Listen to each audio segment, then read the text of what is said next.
Hello students, you're most welcome on my YouTube channel Dr. Knowledge Guru. Today's I am starting about the vitamin D. तो दोस्तों आज हम start करने वाले हैं आप लोगों के बीच में विटामिन डी के बारे में बहुत ही अच्छे तरीके से कि विटामिन डी में कितनी बीमारियां होती हैं। आपने सिर्फ एक नाम सुना है, लेकिन हम और भी नाम सुनाएंगे। वीडियो में बने रहिए और देखेंगे आपके सोर्सेस किससे किससे मिलते हैं। आपने सिर्फ सोर्सेस सुने होंगे। विटामिन डी जो है आपका सनलाइट से मिलता है, लेकिन और भी सोर्सेस होते हैं जिसके बारे में आज हम डिस्कस करने वाले हैं। तो लगे रहिए वीडियो को अंत तक। देखिए, हमने फैट सोल्यूबल्स विटामिन ए के बारे में कल बताया था। आज हम आप लोगों को विटामिन डी के बारे में बताएंगे, ठीक है। पहला विटामिन ए कंप्लीट हो चुका है, आज विटामिन डी। चलिए स्टार्ट करते हैं। विटामिन डी को और किस नाम से जाना जाता है? विटामिन डी जो है एक हिसाब से बोला जाता है सनशाइन के नाम से भी इसको जाना जाता है। इसका सबसे पहले मेन हम आते हैं केमिकल नेम क्या होता है। तो इसका नॉर्मली केमिकल नेम क्या होता है हमारा? इसका नॉर्मली केमिकल नेम कैल्सीफेरॉल होता है, ठीक है। बहुत ही सिंपल है, कैल्सीफेरॉल। इसको याद कर लीजिएगा। जिस तरह से विटामिन ए का रेटिनॉल है, इसका कैल्सीफेरॉल है, ठीक है। Vitamin D. अब आते हैं इसके फंक्शंस, यानी विटामिन डी का क्या काम है हमारे बॉडी में। तो देखते हैं इसका काम क्या है। It help in the absorption. ये हेल्प करता है हमें एब्जॉर्प्शंस में, एब्जॉर्ब करने में। किसको एब्जॉर्ब करने में करता है देखते हैं आप। Absorption of calcium in bone and teeth, यानी कि ये हेल्प करता है कैल्शियम के एब्जॉर्प्शन में। यानी जो कैल्शियम होता है उसको एब्जॉर्ब करने में, जहाँ पे बोन और टीथ होते हैं उसमें एब्जॉर्ब होता है। इसीलिए कहते हैं बोन और टीथ में कैल्शियम पाया जाता है।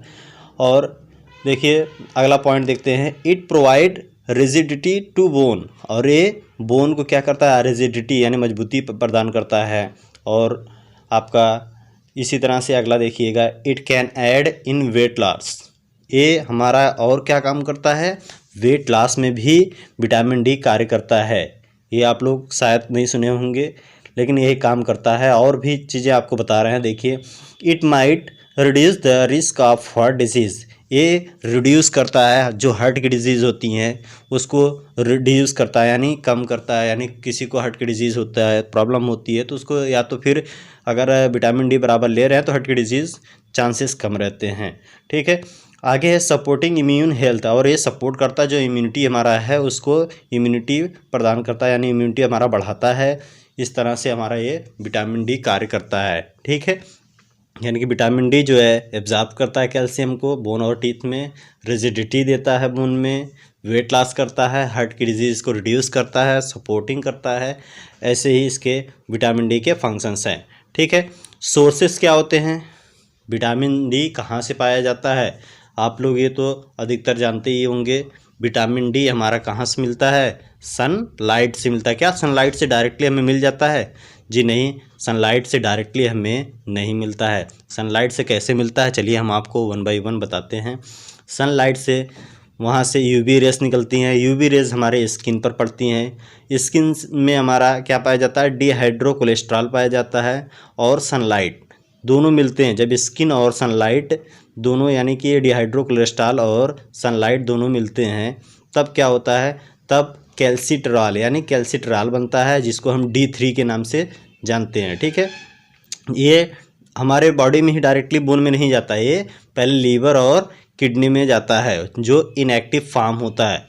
यानी विटामिन डी जो कैल्सिट्रॉल होता है D3 में, वो इनएक्टिव फॉर्म होता है विटामिन का, फिर लीवर और किडनी में जाता है, तब जा कर के विटामिन डी वहाँ से बोन और टीथ में हमारा जाता है, ठीक है। जहाँ पे जिसकी ज़रूरत होती है वहाँ पे वो जाता है, वो तब जा कर के एक्टिव फॉर्म में होता है।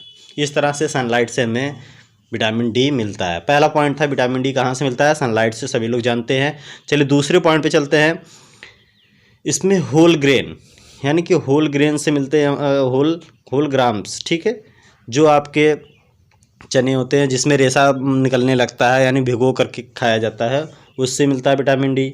एग्स से मिलता है, अंडे से, soybean, fish, dairy product, liver, इन सब चीज़ों से मिलता है हमारा, ठीक है। डेयरी प्रोडक्ट हुआ, लीवर हुआ, फिश हुआ, सोयाबीन, एग्स, इन सब से विटामिन डी हमें मिलता है, ठीक है। ये इसके सोर्सेस थे, इसको ध्यान दीजिएगा ज़्यादातर, लेकिन आपका सनलाइट से ही मिलता है। और इससे हमारा जो भी बाकी चीज़ें होती हैं उससे पूरा होता है। अब चलते हैं इसके डिजीज़ के बारे में, यानी कि इससे क्या कमियाँ, मतलब अगर नहीं हम विटामिन डी ले रहे हैं तो क्या प्रॉब्लम हो सकता है, यानी क्या डिजीज़ हो सकता है, उसको देखते हैं। डिजीज़ अक्सर आपने देखा होगा, इससे होने वाली कमियां यानी जो होता है वो रिकेट्स के नाम से जानते हैं, यानी विटामिन डी से जो है रिकेटस होता है, लेकिन नहीं, ये सिर्फ बच्चों में होता है। एडल्ट में क्या होता है, चलिए देखते हैं, एक एक के बारे में बताते हैं। चाइल्ड में डिजीज जो इसका दो होता है, एक चाइल्ड में एक एडल्ट में, ठीक है। चाइल्ड में रिकेटस के नाम से होता है। रिकेट्स में भी दो प्रकार के होते हैं, एक होता है नॉकनी और एक होता है बोलेग, ठीक है। नॉकनी क्या होता है, यानी कि जो हमारा घुटना होता है उसमें कोई गैप नहीं होता, आपका जो नी होता है यानी घुटना होता है आपका, वो आकर के एक दूसरे में सट जाते हैं। आप देखिएगा ध्यान से, इसमें फिगर में भी दिखेगा, नॉकनी में एक दूसरे से आके मिलते हैं, और जो बो लेग होता है आपका धनुष की तरह होता है, उसमें गैप हो जाते हैं। आपके जो नी है आपका, यानी कि जो घुटना है वो आपका दूरी बन जाता है, एक बो की तरह बन जाता है, यानी धनुष की तरह बनता है, उसको बो लेग्स बोलते हैं। यानी कि विटामिन डी की वजह से नॉकनी और बो लेग्स चिल्ड्रंस में यानी बच्चों में पाए जाते हैं। एडल्ट में क्या बीमारियां हो सकती हैं, एडल्ट में ऑस्टियोपोरोसिस और ऑस्टियोमलेशिया होता है। ऑस्टियोपोरोसिस क्या होता है, ऑस्टियोपोरोसिस का मतलब बोन में आपका होल होने लगता है, वो ऑस्टियोपोरोसिस होता है, ठीक है।